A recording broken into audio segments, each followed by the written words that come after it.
Voici l'histoire véritable du Vatican, et elle est purement horrifiante. Dans les années 1970, le père Michael Harris, principal exorciste du Vatican, fut confronté à un cas sans précédent. Une jeune femme nommée Anna était supposée possédée. Sa voix parlait des langues anciennes qu'elle ne pouvait pas connaître.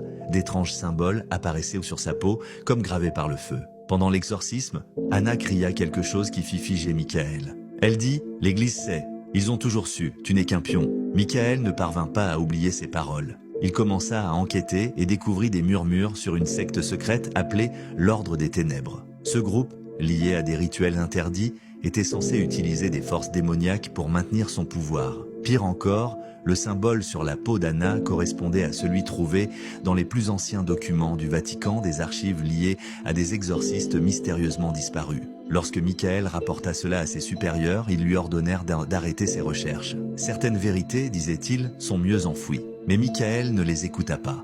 Il écrivit tout dans son journal, déterminé à révéler la vérité. Puis, une nuit, Anna disparut de l'église, malgré une sécurité renforcée. Michael disparut aussi.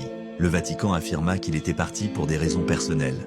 Quelques semaines plus tard, son journal fut retrouvé, laissé sur un autel dans une chapelle scellée. La dernière entrée disait « Les ténèbres sont ici, ils savent d'où que j'ai vu, priez pour mon âme ». Mais une autre découverte fut faite. Cachée dans la reliure du journal se trouvait une photographie. Elle montrait Michael dans son bureau, mais derrière lui se tenait une silhouette sombre aux yeux ardents. À ce jour, personne ne sait qui ou ce que c'était.